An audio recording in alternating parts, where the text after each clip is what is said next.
So let's go over more rules of differentiation, starting with a very important one, product rule.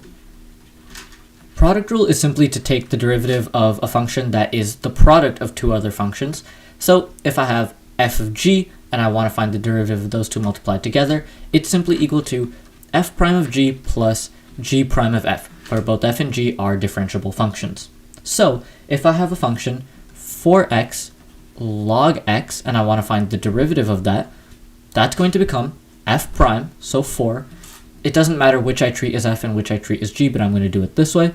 So 4 times g, so 4 times log x, plus g prime, which is 1 over x ln 10, because log means log base 10, times f, which is times 4x. The x and x are going to cancel out, so what I'm left with is 4 log x plus 4 over ln 10. This is my derivative. Let's go over another example. If my function is 2 sine x cosine x, firstly, let's write out my product rule. It's f prime g plus g prime f. So firstly, I'm going to remove the 2 and I'm going to make it 2 times sine x cos x, and I'm going to take the derivative of this. Remember, if it's a constant, I can just keep it on the outside. It does not change the derivative of the function. So I'm going to label my f and my g, and I'm going to plug it into the formula. The derivative of sine, as we saw earlier, is cosine. So it's going to be cos x plus derivative of cosine is negative sine, so plus negative sine x times sine x. And remember, all of this is multiplied by 2, so what we have here is 2 cos squared x minus sine squared x. And if you remember your trig identities, which I know I don't, this is actually equal to cos 2x. So this is going to be equal to 2 cosine 2x. And this is the derivative of 2 sine x cos x. Now, just as we had with multiplicative products, there's also a quotient rule. And the quotient rule says if I have a function that's defined as, once again, two differentiable functions divided by each other, so f divided by g, the derivative of that function is equal to f prime g minus g prime f all over g squared. And this is a little more complicated than product rule, but once again, it's just a formula that we have to apply. So let's look at a quotient. X plus 2 divided by x squared plus 5. And if we want to take the derivative, all we have to do is identify this is f, this is g. For this one, it actually matters what you assign as f and g, because one of them becomes negative and also squared in the denominator. So this is f, this is g, and we simply plug in. The derivative of x plus 2 is simply 1, because it's a linear line. So it becomes 1 times x squared plus 5 minus the derivative of x squared plus 5 is simply 2x times f, all of that over x squared plus 5 whole squared. And you could simplify this more, but this still is the correct derivative of this original function. Now that we know product and quotient rule, let's go back to trig functions for just 1 second and see what we can figure out. Now, we know that the derivative of sine x goes to cos x, and we know the derivative of cosine x goes to negative sine x. So using these, let's find the derivative of tan x. Now, instead of writing tan x, I'm going to write it as sine x over cos x, because that's the identity. Now, all we have to do is use quotient rule. So we're going to start with f prime g minus g prime f divided by g squared, and then simplify it. So f prime is cos times g, so cos x times cos x, minus negative sine x, because the derivative of cos is negative sine, times sine x. All of this over cos x squared. Now, this double negative is going to cancel out, so what we have is cosine squared x plus sine squared x all over cos squared x. I've written cos x squared, it's cos squared x. Now, if you remember trig identities, this is the simplest one. All this is just equal to 1. So our final derivative is equal to 1 over cos squared x. Now, 1 over cos is known as secant, so this, which is the derivative of tan x, is equal to secant squared of x. Now, let's use the same process, but for cotangent. Cotangent is simply cosine over sine. And the derivative of that is going to become negative sine x times sine x minus cos x times cos x, all divided by sine squared x. When we simplify that, I'm going to factor out a negative 1 from this entire numerator. It becomes negative sine squared x plus cos squared x. Here, instead of canceling out the negative ones, factor out, which is still convenient, and all over sine squared x. This once again cancels out to become 1, and our answer becomes negative 1 over sine squared x, which is written as negative cosecant of x. So this is the derivative of cotan x, and this secant squared x is the derivative of tan x, and we got that from quotient rule.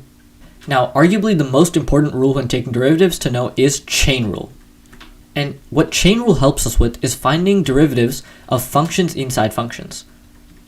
So if I wanted to find the derivative of f of g of x, chain rule tells me that this is going to be equal to f prime of g of x times g prime of x.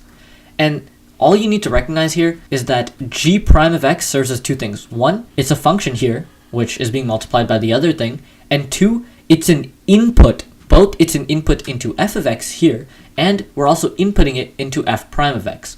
So when we do this inputting, we don't have to worry that much about g of x. We can just plug it right in and then multiply by the derivative.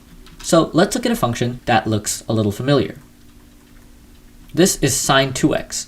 Now, with chain rule, there's an outside function and there's an inner function. So here, our outside function can be seen as sine of something, and our inside function is 2 times something. So f prime, so sine prime, is going to be cosine of something.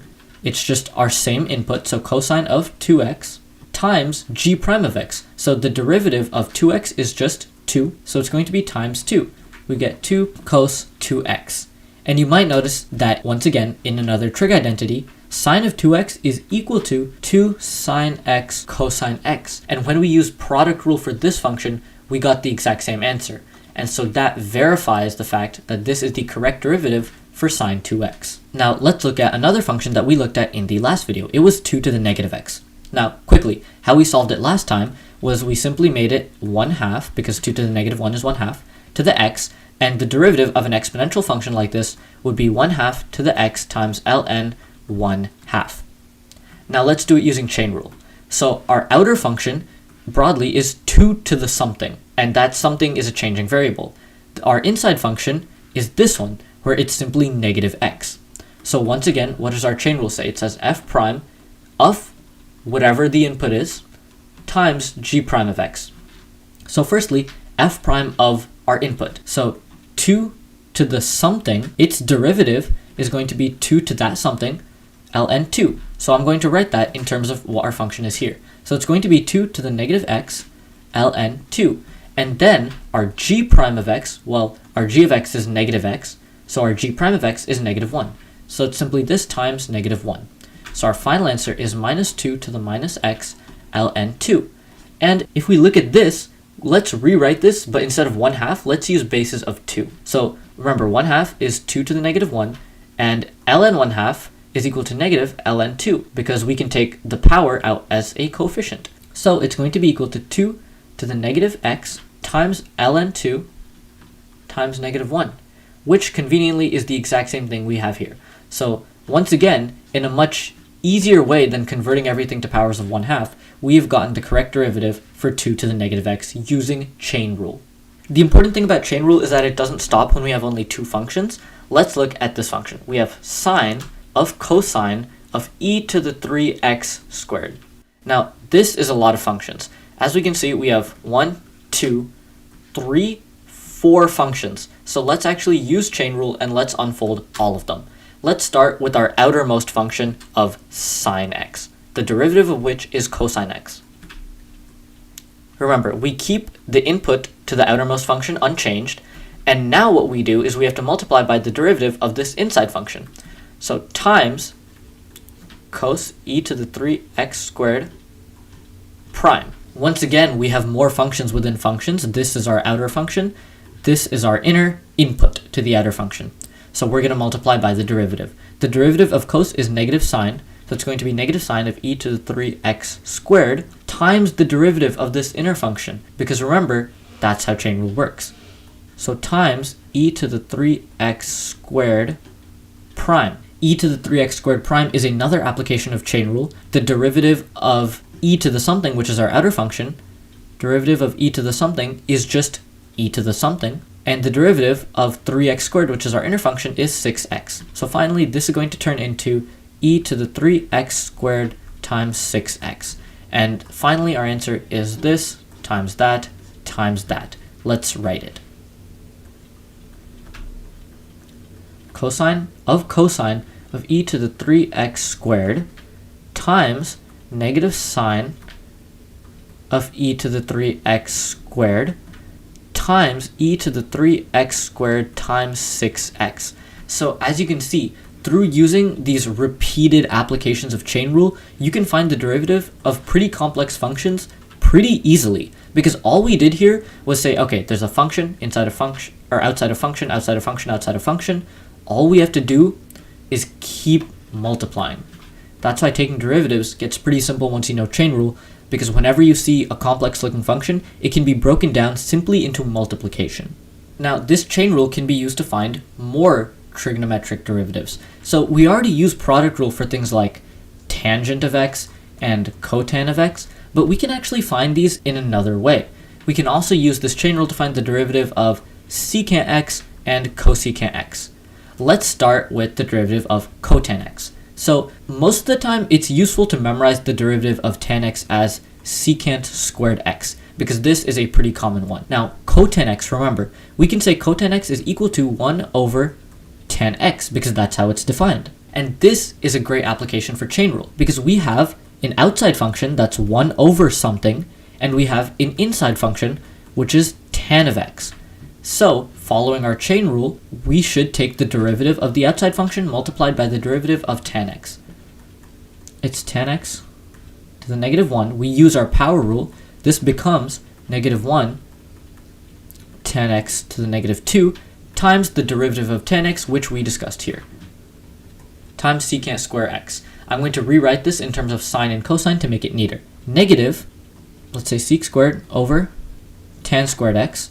Now, what is secant? It's 1 over cosine, so negative 1 over cosine squared over tan is sine over cosine, so sine squared over cosine squared. Our cosine squared and cosine squared cancel out, and we're left with negative 1 over sine squared, which is negative CSC squared x. And this, once again, lines up with the derivative that we got when we used quotient rule. The exact same thing can be used for secant and cosecant, and let's do them right now. So secant is 1 over cos. So we can say it's cos x to the negative 1, where this is our outside function and this is our inside function. So it's going to become negative 1 over cos squared x times the derivative of cos x, which is negative sine x. This negative and negative are going to cancel out. We're going to end up with sine x over cos squared x, which is tan x secant x, because it's sine over cos times 1 over cos. Finally, let's do it for cosecant, which is 1 over sine. So I'm going to write it as sine x to the negative 1, and we're going to use our power rule. It becomes negative 1 over sine squared x times positive cosine x. The negative does not cancel out this time, but this becomes cotangent x from the cos over sine times cosecant x. It's negative because there's a negative from the 1 over remaining sine. This is the derivative of cosecant x. Now, I usually don't memorize these because it's pretty easy to just derive them whenever you need to, because chain rule makes it so easy to take these kinds of derivatives.